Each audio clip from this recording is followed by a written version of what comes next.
All right. Welcome back today to Together We Feel. I'm so happy to be here with my friends Erin Copeland and Rachel Lavin joining me today. Erin's been absent a little bit lately. She's got some family stuff going on. It's really great when you're the author of how to take care of yourself as a caregiver, especially when you are called back into duty yourself.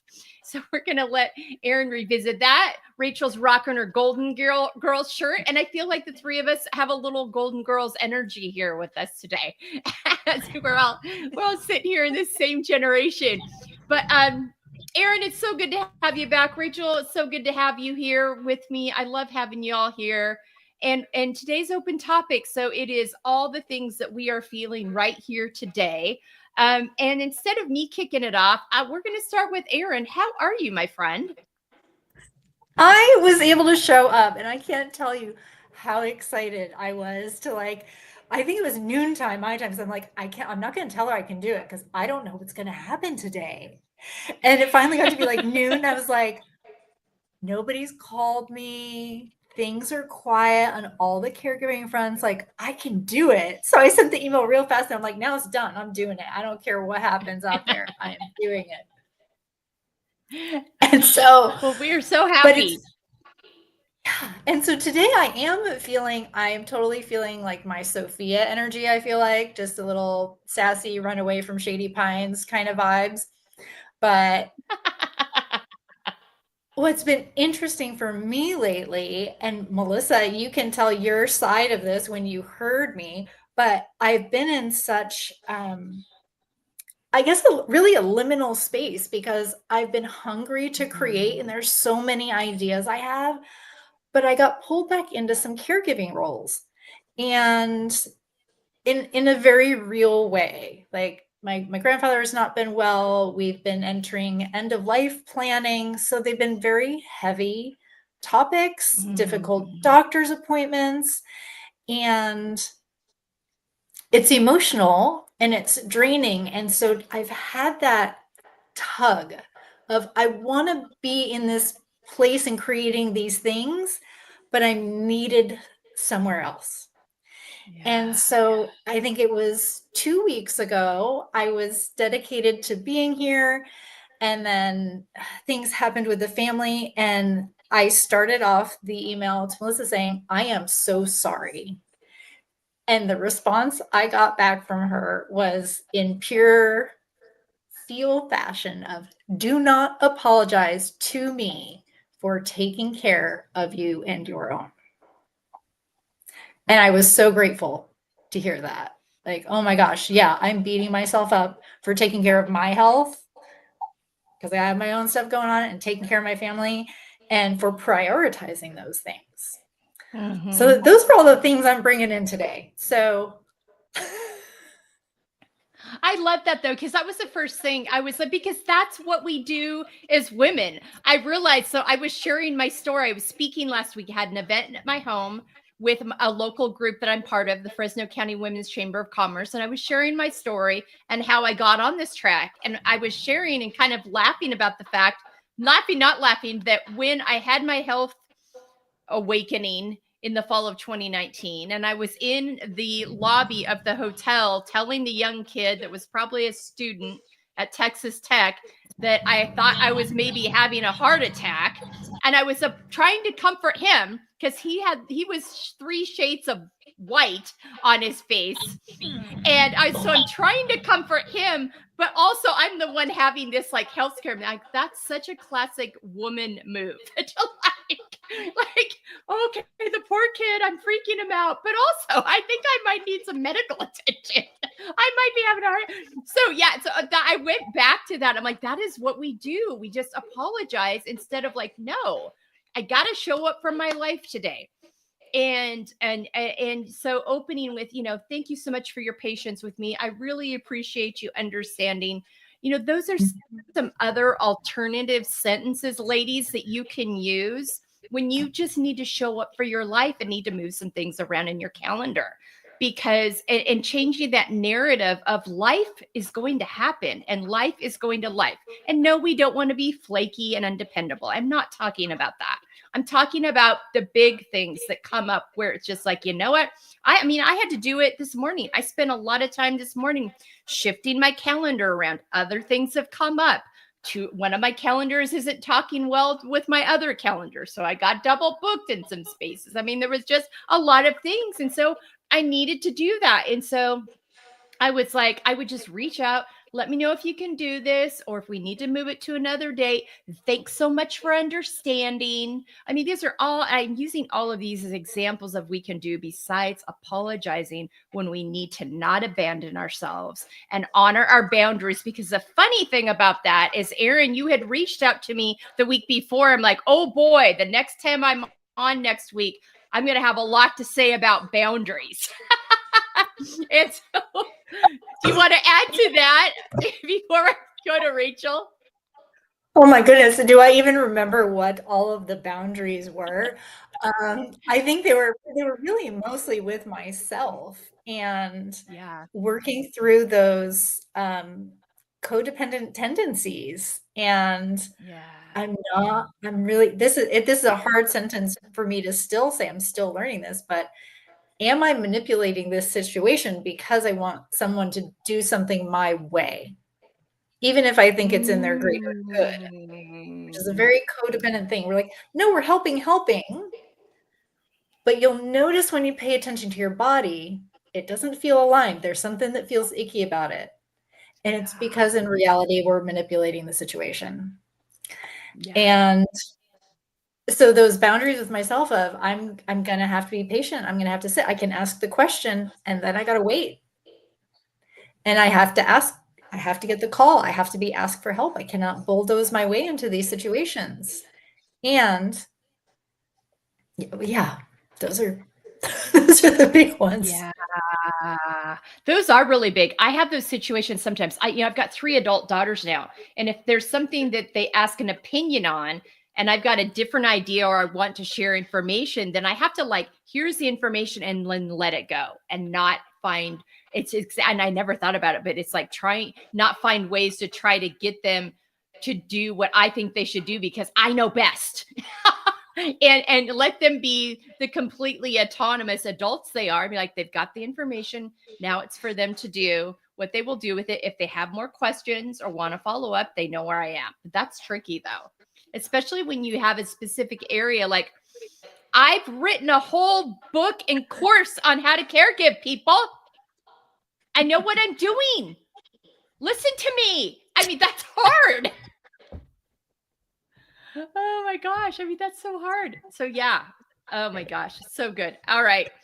Rachel, my friend, how are you? I'm good. First, I just want to say both of you are just such amazing women. I love you both so much.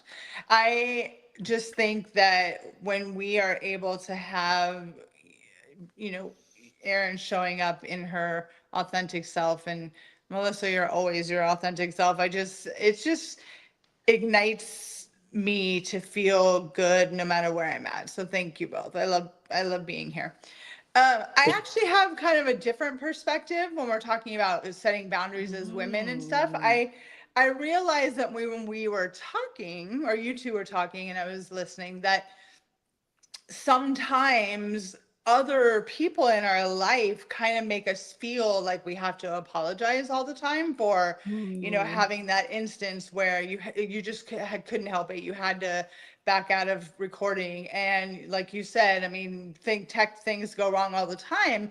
And for me, what I've learned as becoming a part of this beautiful community, if you're in tune with your own self, in tune with your own boundaries, and you don't make people feel bad for life happening.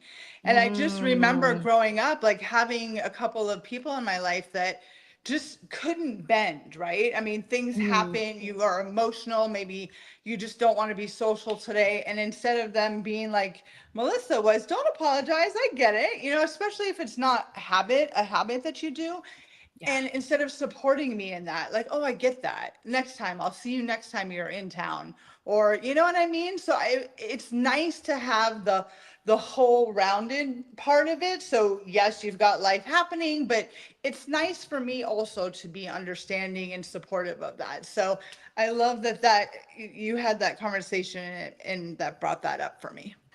Yeah. Yeah. I think so too. It's just, you know, I think it's just that, but I think also too, you know, where you build the trust, like you learn who you can do that with. You realize who are the people that have the capacity for those conversations, and Yep. who the people that don't have the capacity, and you're just, it's going to be what it's going to be with them. But getting to a point where I spent so many years bending and twisting myself like Gumby to try to fit other people in my life's expectations and ways of being, because they were steadfast in theirs. And so in order to make it work, what I didn't pay attention to is what that did to my nervous system every time I was doing that. Right. And the number that was doing on me. And so I've gotten to a point now where I'm just like, I will no longer abandon myself. So this is what it's going to be.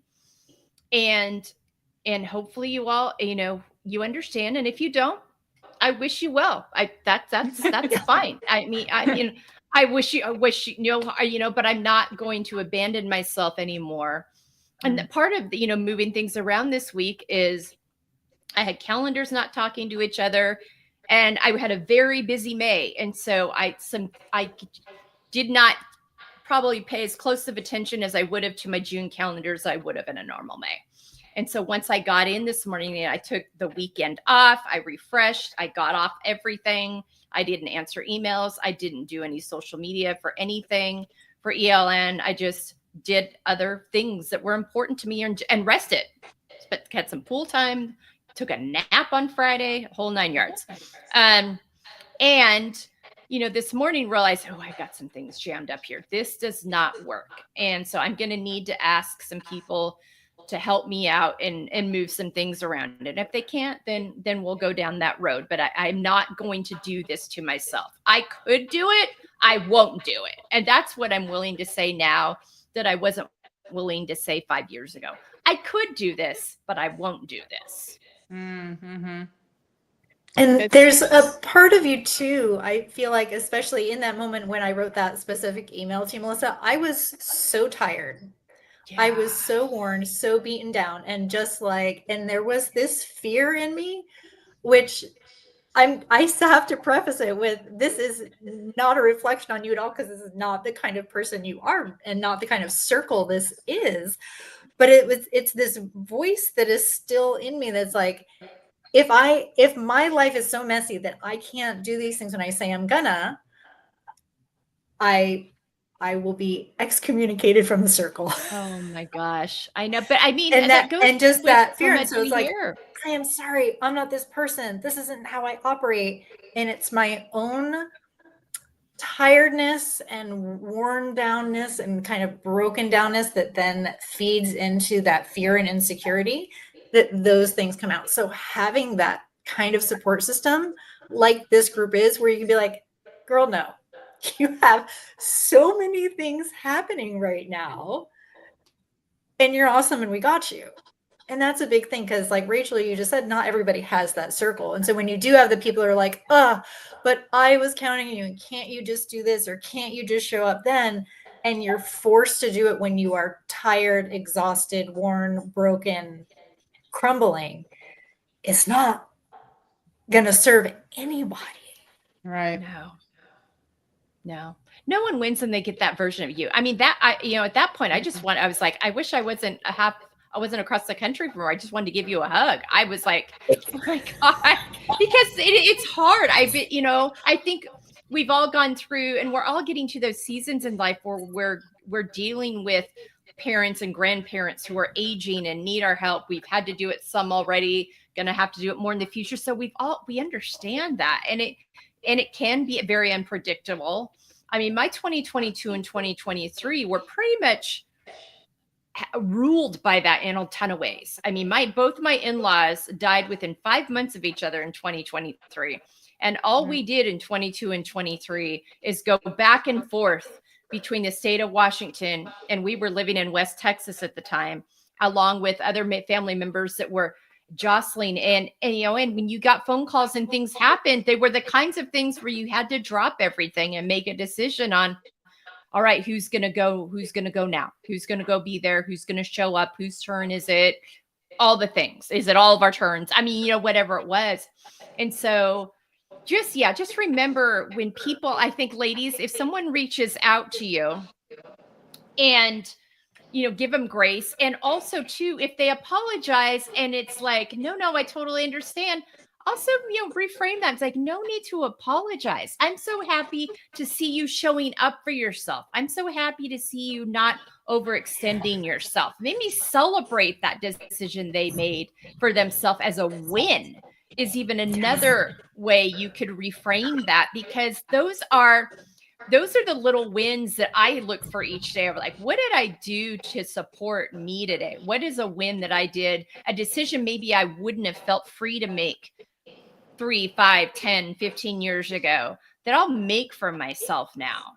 And those are the little wins that allow me to show up. Like I knew this weekend, I determined early last week, Rachel and I were recording together for the podcast, and I was like, I'm tired. And that was kind of the like epiphany moment of like, I need to take some time this week. I need to not just take, a little bit of time. I need to and I'm such a habit lately of getting on and checking things that I had to catch myself twice, once on Saturday morning and once on Sunday. Saturday morning, I got on to check email. I was like, oh, nope, not doing that. And then on Sunday, went to get on the Instagram to check see if I posted something for Father's Day. I'm like, oh, nope, not doing that. That's already been, because it's I'm so accustomed to doing that and had to kind of having to pull back and be like, no, this is good. That's okay. And then I was able to get up this morning and show up and answer things and, and do what I needed to do in my calendar and to shift things around to where I could, where I could meet myself where I was and what was going to be good for me. So, yeah. So Howard, on yourself, on the stuff that that you teach other people, Erin, what are some of the things that you've had to tap into from your own teachings? Everything. The whole course. It really, a lot of it has been, like we talked about, like I mentioned with the boundaries and really waiting for people to give me the invitation to step in, to not just go in and take over, because I will take over everything, whether you ask me to or not. And then I end up super burnt out. So be like, okay, can they do this for themselves? Really? Mm-hmm. Yeah. Can they do this for themselves, or are they incapable for whatever reason? And so that's been the biggest lesson. And then taking that time for myself when I need it. And I'm still, if you guys have caught any of the other open nights we've done, I've been working on healing my back. I'm still working on that journey. So I'm on my own healing thing. And so prioritizing those appointments for myself and not canceling them and working other things around them, because before I would abandon myself, just be like, oh, I'm focused on the other person. And so not doing that has been a big thing for me too. Like, no, I have these appointments and I can help you, but it has to be around these things or somebody else is going to have to step in. So those are some of the big ones. Yeah.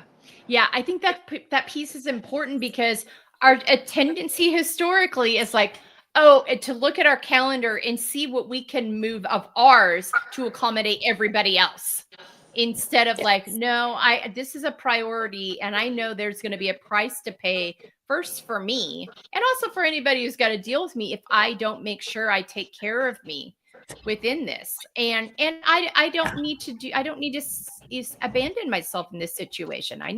This is a priority too. Not just everybody else's wellness, but also my wellness. Yeah. Yeah. Aren't you glad you wrote that for everybody else and now you have it for yourself again? It is. It's handy. Oh my gosh. I flipped through. So in each chapter, there's all these in hindsight sections, like all of the things that I wish I had, hindsight. And so I get to look back at all of those and be like, oh, that's right. I know this now. I know that now. And Yeah. For me, the big thing was like realizing I hadn't taken any time off, real time off. Like, and when I say time off, I mean, I don't get in on any of my platforms that day, like at all. I don't get on any of the platforms that day. And I hadn't taken a full day off from that for a month, which is not good. I mean, I usually take a minimum of 1 day, if not 2 days a week off from that every week. And a lot of that were deadlines that came up that were unexpected, new things, new opportunities. And there was all kinds of reasons around it, so I just had to own that, okay, I'm violating my time boundaries right now, and I'm going to have to own that in order to meet this deadline. But I've got to be mindful that once the deadline and expectation that I've committed to has been sent, that I get myself back on track and not stay in this, because I could feel it. I was tired. I was irritable. I wasn't feeling energized by things that normally energize me. I mean, the whole 9 yards. And so I think for me, it's like, man, the boundaries and expectations piece, and then communicating those things in a way that's healthy instead of not assuming people know. Also, trying to be cognizant of, like, for my team last week, I'm like, I know we're a little bogged down on time, but we got to get together and meet. Even if it's just, even if it's not all of us, I'll record for the rest of you, but we got to get, so there's some information that's time sensitive that if I wait, it's going to put all of us up against it. And I don't want to do that to you. So like I did normally, if not everybody can make something, I'll just like, oh, we'll just wait. I'm like, nope, this can't wait. For those that can't make it, here's the recording. Look at it by the end of the week. Get back to me if you have questions. So even like honoring myself in that way, where I would put off time in the past to accommodate everybody else. Like, no, this stuff needs to be dealt with. It needs to be said. Some new things have happened that I need to update you on. So we need to do this today. So those are just ways, ladies, if you're listening, of like making sure, finding ways to not abandon yourself and finding ways to make sure that you are communicating what you need and what your expectations are is not selfish.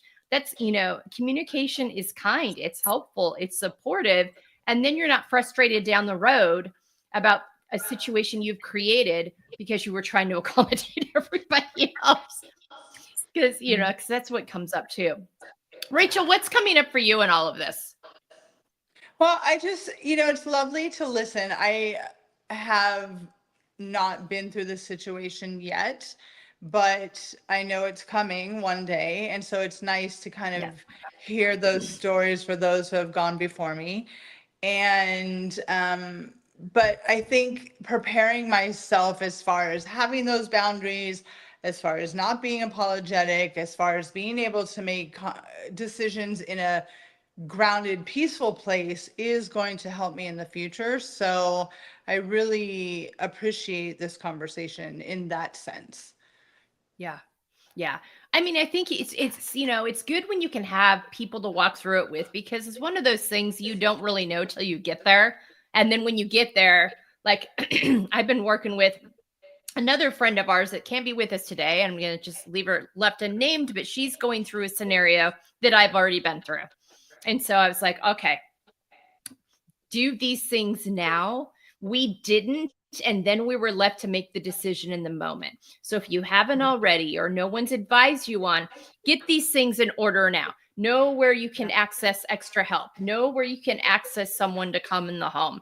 Do that research now and get it and have it ready so that when that time comes, you're not scrambling trying to find the resource. You know what it is. It's just time to make the call.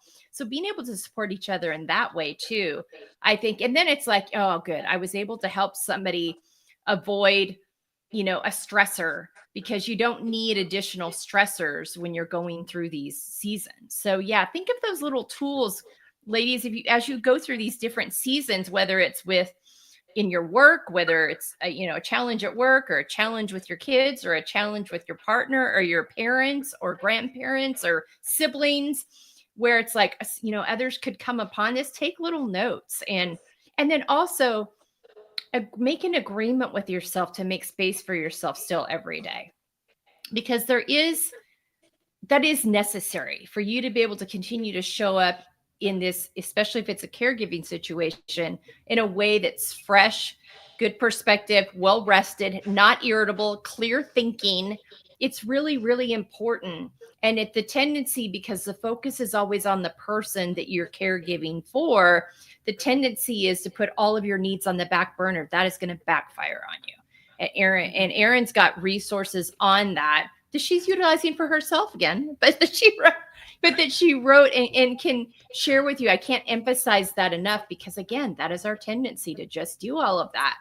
And I will tell you, as I took my turns helping with my in-laws a couple of years ago, I would get out every day and go for a walk, do some journaling, bring a book, take some time. There was, make sure I got my rest. I mean, all those things were important. I was still trying to spend as much time helping as I could, but not at, not leaving myself in the dust and not taking the breaks I knew I needed.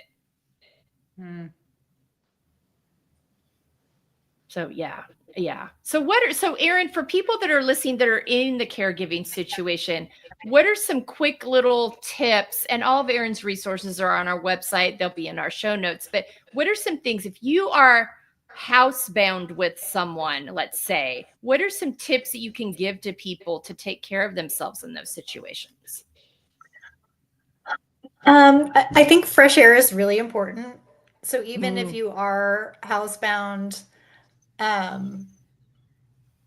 if you can get out and just walk around the block just one time, if you can just go sit outside by yourself, if you're not comfortable leaving the house for whatever, there's folks I know, especially in the Alzheimer's and dementia world, you can't just leave because your loved one might run away. And so I understand there's different circumstances, but fresh air is a big one. Movement. I mean, so the 3 pillars that I focus on are awareness. So understanding where you are in this moment, what your actual reality is, because sometimes we forward think and we worry about the future. And then sometimes we get into a grief pattern about the life we're not living that we wanted to live. So having an awareness really of where you are, acknowledging those feelings, whatever feelings you're having in the moment. I cannot tell you how much I have cried this year. Because it's mid-June, and my health problem started at the end of January. So I have to, and I have been very free with my tears. There has been no stifling of tears. It's all the crying. It's in front of people, which has made people uncomfortable, and I have not cared. And then people I thought would be uncomfortable said things like, cry for all of us. And so whatever those feelings are, and whether you keep them to yourself, if you voice record them, if you journal them and then burn them, if you whatever it is to get them out of you, the feeling. Then the 3rd pillar is the movement, and feelings can come through that way. If you're dancing in the bathroom by yourself, if you can take that walk outside, if you can just shake, if you can stomp, whatever you can do to move your body to let those cycles of fight and flight finish so that they don't get trapped inside. It's the movement that helps us do that. And so those are the 3 pillars the pillars that I really focus on, is the awareness, our feelings, and movement. Yeah. Thank you for those. So good. Yeah. And I think it's that remembering too, those little things add up. You don't have to take a vacation for a week and call somebody in. I mean, you can, but doing those little things every day might keep you from having to feel like, if I don't get out of here and take a vacation for a week, I'm going to not make it through the one after that. These things can sustain you and keep you going and keep filling that vessel, so you're not feeling depleted all the time. So yeah, I think, because even after that week, you still have to go back to whatever your reality is. So it doesn't fix that. So it's these long-term skills that help in the long term. Yeah. Thank you for that. Oh, so good. All right. So the other thing that's come up for me today, I think, is I am on the precipice, and what is today? June 16th. So I'm on the precipice of unfolding a new piece. I guess I can go ahead and say today. We are debuting an online course on July 1st that Erin was part of my team and helping put together. You've heard, our friend Kim Moseman was part of my team. We've got a workbook that Kim created for it to go with the online course. And this really gave me this epiphany feeling like, I think we've got all the pieces now. Like, people have asked me all along, and we've talked about it on the panel before, of what it looks like to put together a network like I have. And it hasn't been any special like plan. It's like, I started with the podcast because I knew we wanted to have discussions. Then a book because it was suggested, hey, not everybody wants to listen to a podcast, so we've got a book. Then and so that's another way to get it in the F.E.E.L framework in people's hands.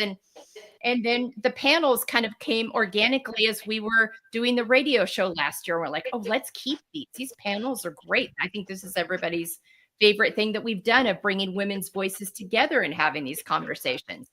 And then I started doing public speaking last fall, which I absolutely love. And then the thought came, and I brought another woman in our network, came to me, she's like, have you thought about an online course? I'm like, that probably is something that I should consider, because as I'm public speaking, I can't get to everybody all the time. And an online course, rather than a weekend with you or a day with you or an afternoon or a morning, you have it to go through at the time that you want to go through it. You can create your own event around it with a group of women, and then you've got it forever, always. And I'm here to answer questions and come in and do live Q&As. And so started that process. And it wasn't until I was about halfway through that process that I realized, this is it. This is the network I was trying to create.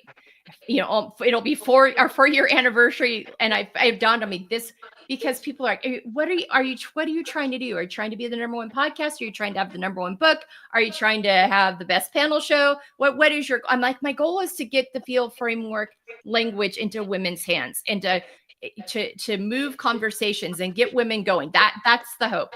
But I didn't have a really well articulated description outside of that. I realized my hope was to create content in all of the different mediums, so that any woman can come to our platform and find the medium that connects with them.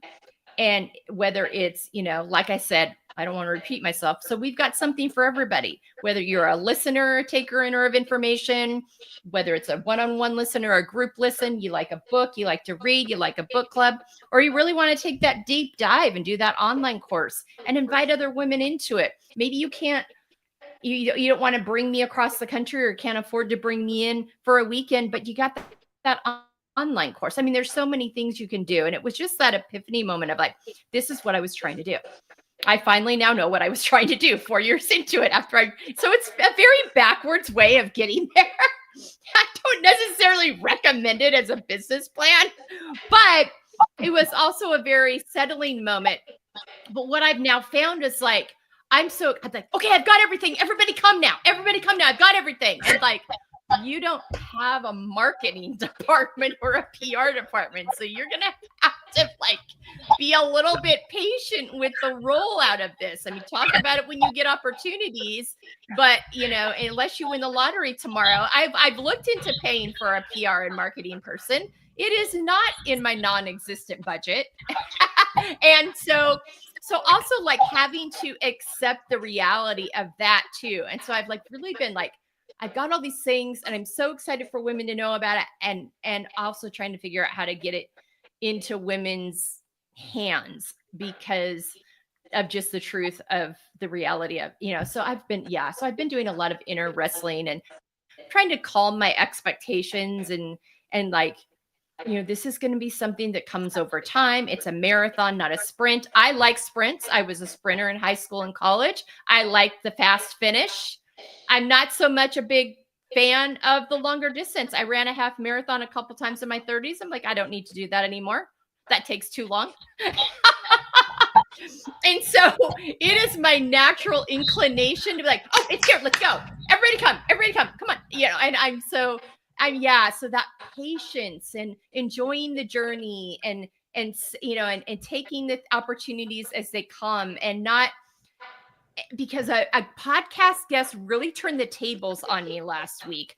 She looked at me and she goes, Melissa, do you see yourself as successful? I was just like, and I was right in the middle of being tired. I'm like, yes. So it's like, I got to learn how to follow my own framework. I'm like, here I am with this framework talking all about living out of your own expectations and introducing yourself by your character traits and not by what you do and all you've accomplished. I'm like, we need the, like, I'm just here to say what Aaron said earlier. We need the stuff that we create most. We created it because we needed it first. And now it's available to the world.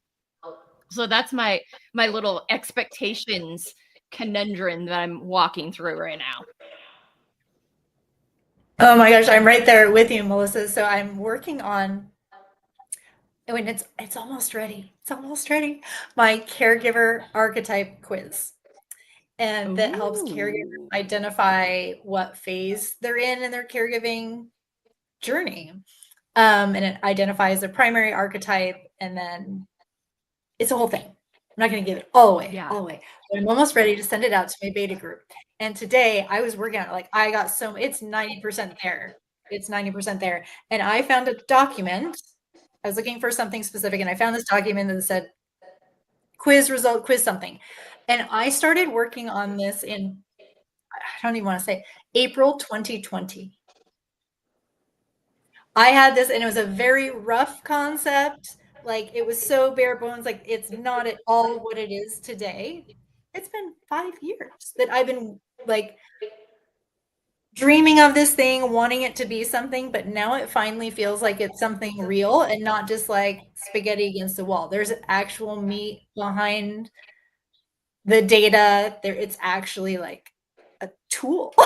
I'm so excited about it. But that's how long it's been in me. 5 years. Wow. Yeah. Hey, the best wines take years to become fine wines. Yeah. So yeah, well, that's exciting.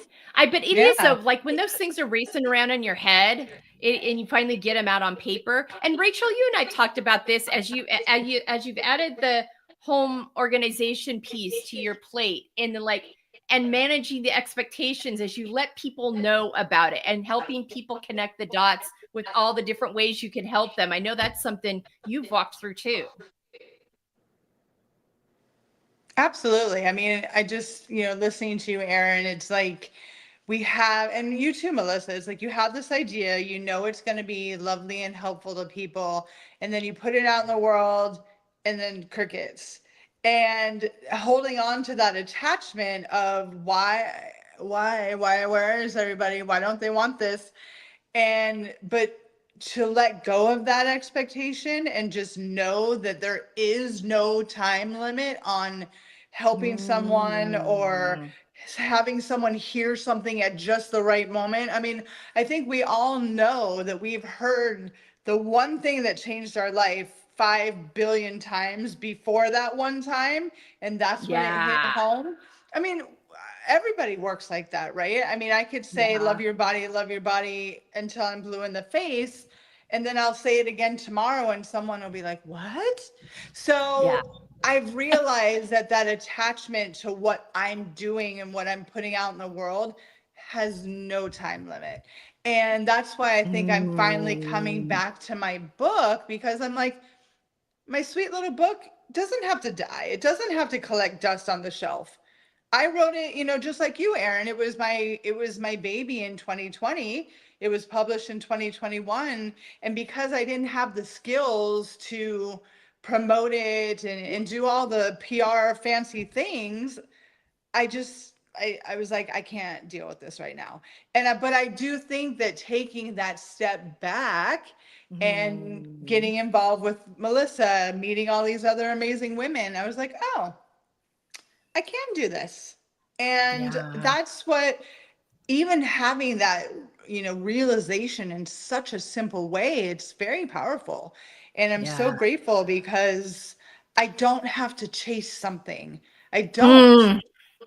And I think that is, I mean, if we could all learn that, stop chasing because you're only making it run faster away from you, then, then just like And again, I think it's could be misinterpreted. Like, don't just sit here on the couch and be like, oh, fame and fortune's gonna come, it's gonna find me. I mean, I know you have to do the footwork, but Sure. footwork is different than chasing, really.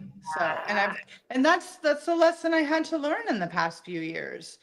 Yeah, that's a really good way to put it, because when you chase, and I think I've talked about this before with something else, so this is just my nature. I have to be reminded about this all the time. When you chase, you don't create, I keep hitting my microphone, you don't create authentic content with the chase. Like it starts sounding desperate or looking desperate. You're just grasping at straws, trying to force something that's not ready to happen yet.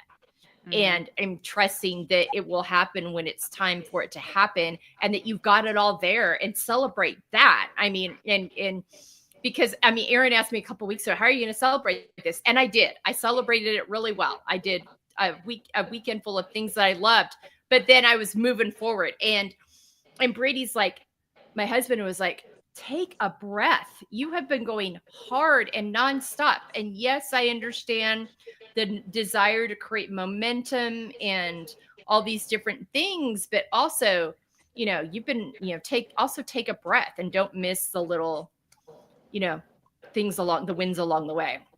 So such a good reminder. I think that's such a good reminder. Rachel, I don't know if you're ready to talk about this yet, so you don't have to, but you and one of our friends have something new that you're debuting that you shared on your Instagram the other day. Do you want to talk about that yet? Of course. I'm always open to talking. So Melissa, sorry, because I'm looking at you. Kim, who I met on your show, she and I are in the body appreciation space, and we have forged a lovely friendship and have decided to take our chances on doing a podcast together. Again, the beauty of this thing is that we're both going into this with would love to talk about these things. Hopefully it reaches people and helps people, but we're not pushing ourselves to make it feel like we can't do this. It's going to be too hard. What if no one comes? Honestly, I really have never started something like this and felt this. And I don't want to use the word unattached, because obviously I'm very proud of it, but I'm not chasing it. I'm not chasing it. And you're not attached to the outcomes. There we go. Okay. That's fair. That's fair. And we're having a great time doing it. And we're talking about all the things we love to talk about. And soon we're going to be ready to have guests. And of course, Melissa, you'll be our first. But but yeah, it's just a lot of fun. And I wish she was here to talk about it too. But this is something that we're wanted to try, and we're trying it. And I think that is the most beautiful part of it all, right?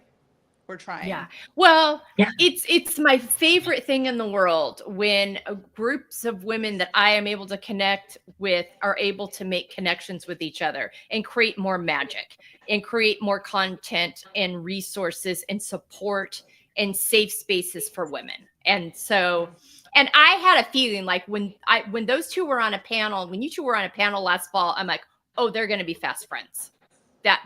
And it was like, and I told Kim the other day, Kim and I were working fast and furious on this workbook because she had another deadline at a workshop that she's at right now.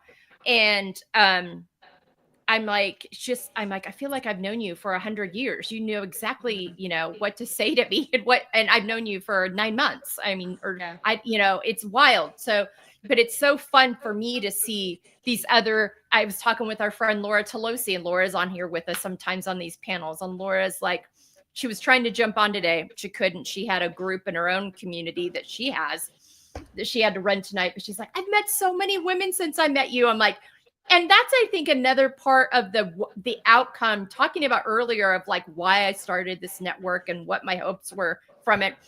The thing that I underestimated was the network of women I would be creating within it that then would create relationships and outgrowth out of that. And it's like that was the thing. Like, I just wanted to get this message out in the world and get women to start talking about their health and wellness and believe it wasn't selfish to do so. I mean, that was really the bottom line. Like, we got to quit hitting walls and not taking care of ourselves and believing this lie that doing so is selfish, because I'm tired of hearing stories of women like me that have come into these crises before they start addressing it. And it's prevalent, and we have to stop it. And then starting to see the power of when we come together and create voices. And so all these things, like as I approach, we're going to have our 4-year anniversary. We're going to do a live podcast in 3 weeks away. And I think it's 3 weeks. My gosh, it's coming. And the realization of what I didn't know was coming, like, is so, and so this is just an outpouring of that. So, and Erin's introduced me to her friend, Barbara Howland. She's going to be on the podcast with me. And so, I mean, we just keep like growing and extending and inviting each other. Like, we continue to have our communities, but all these different extensions of within that. And it's like, this is what women supporting women looks like. This is what women supporting ourselves unapologetically and other women unapologetically looks at. This is what's possible when we can move in these spaces together.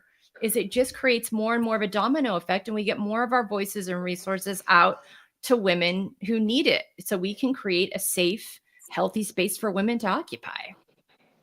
I love that. And also too, I just want to throw in that, like, giving women, especially in our industry, you have, something you're selling or something that you believe, and you may not agree with it. And I am so in the space right now of just giving women a second chance, like to hear their story from a different perspective.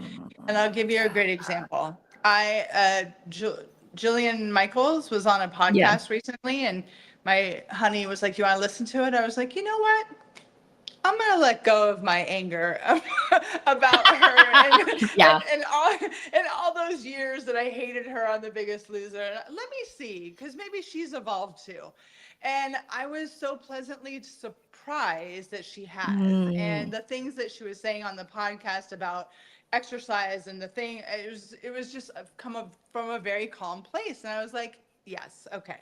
So to be able to do that as women for women, I mean, you could be better for it, So yeah, that's a great example, because I will tell you, people that knew me, I've lived all over the country. I've lived in a lot of spaces and places. People that knew me 10 to 15 years ago probably take a look at what I'm doing. I'm like, why would I listen to anything from her?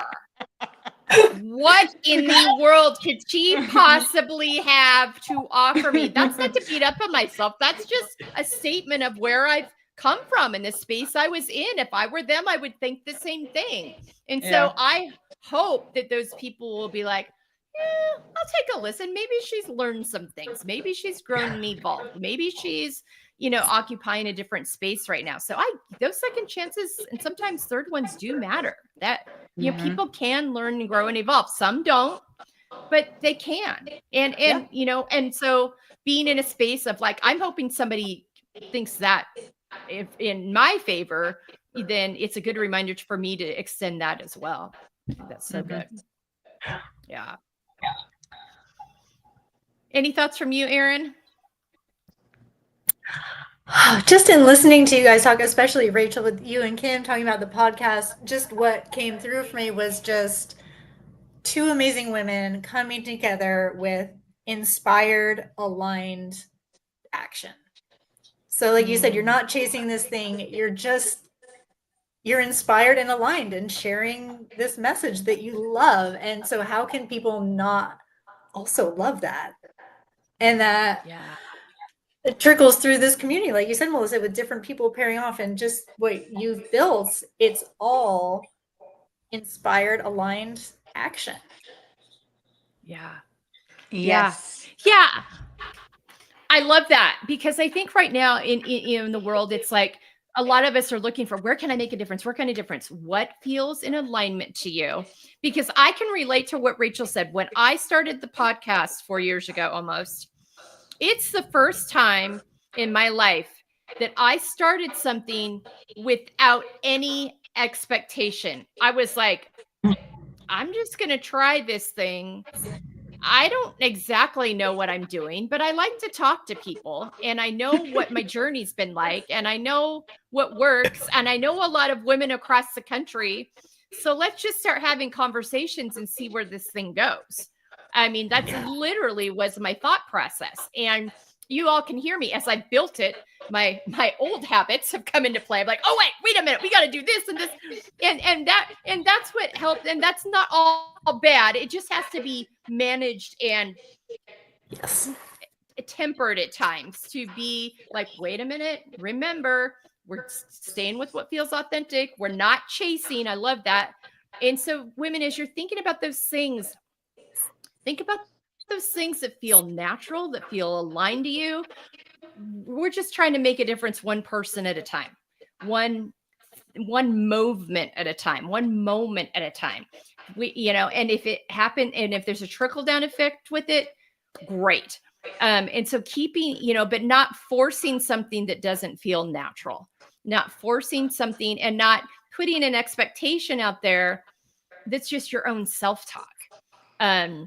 There's just your own, banter inside your head. He's like, is that based in truth?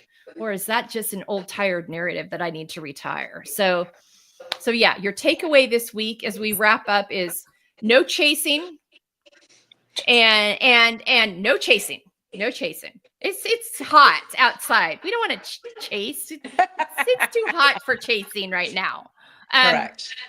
Yes. So no chasing and trust that inner instinct of that thing that feels aligned and try doing that without attaching outcomes to it. Because when I tell you, it took me aback when that guest asked me about my own success. It was like, I was like, I am successful.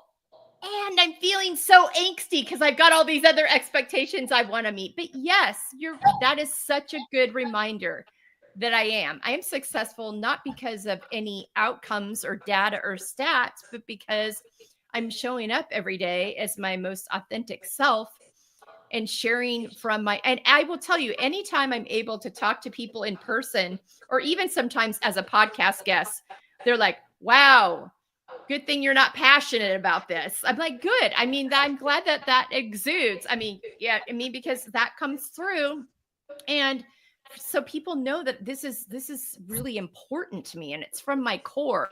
So staying true to that and staying aligned with that and using that as my guiding light rather than outcomes, but like I said, I'm competitive. So that is always something I am having to constantly remind myself of because I like to win.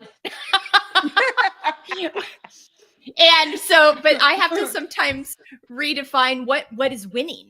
That's something what does it mean to win? And and is that coming from a healthy place or is that coming from a narrative that is from, well, if you don't win this way, then you haven't achieved anything. And so for me, it's a lot of having to go back to those old narratives and redefine what winning means and where those stories are coming from. Mm-hmm. So yeah, all the stuff. All right. Any final thoughts you ladies want to leave with our listeners today before we wrap up? You go, Erin. I mean, Melissa, you nailed it with the aligned action because even with all of the caregiving things that I talked about, as long as I can get to that grounded place where I'm following my aligned action, it's a much more healthy place to be. There might be moments of being uncomfortable, that's a whole different panel. It's uncomfortable, Yes. But aligned action. When we are in a space of aligned action, I feel like there's very little we can do wrong. Yeah. I love that. Yeah. Rachel, how about you? I'm just going to totally piggyback on that and just say, yeah. I mean, you mentioned fear earlier in the panel, and I'm just, working with that every day. Is this coming from fear? Is this coming from fear of failing? And I just want to know that I tried. And so that's where I try to, put my energy today. I love that. I love that. So good. All right, ladies, we hope that you got some excerpts today and some wisdom today and some resources, maybe some gentle reminders and support. You know, we're all in this together. We're all figuring it out. We've all created resources and we need to utilize those resources we've created for ourselves. So, you know, don't ever mistake that that we've arrived. We utilize this and remind ourselves every day, but then it's just such a good reminder of how important it is to share this with everyone. So we all have access and do this together with empathy and love and kindness, you know, authenticity. And you know, I think that's a word that we can throw around a lot, but you know, somebody's authentic when you see them. I mean, it's just a feeling. It's just, you know, somebody's authentic. You know what that experience looks like. You can feel it. You can feel it coming off of them. You can feel it inside yourself. And so showing up for yourself in the way that feels authentic, no chasing. And I'm writing that on my journal, maybe putting it on my mirror in my no chasing. And so, I know, no kidding. Oh, that's good. Oh, that's really good. Okay. Oh, I like that idea. That's such a good idea. Okay. On that note, thanks so much for being with us on this open topic panel. Together We Feel. We'll be back with you next week. I don't have the topics in front of me. I think we're talking about parenthood next week. Don't quote me on that. I don't have the open topic, but I think we're having conversations about parenthood next week. And we've got we have women from all different backgrounds that are going to come at you with parenthood thoughts, tips, experiences, that I think is going to be really beneficial. I'm really excited to share that with you. But I want to thank my friends Rachel and Aaron for being here today with me. Always appreciate you both so much. Take good care of yourselves, ladies, and have a great week. Thank you, Melissa. Thank you. Bye, Aaron. It was good to see you. Bye.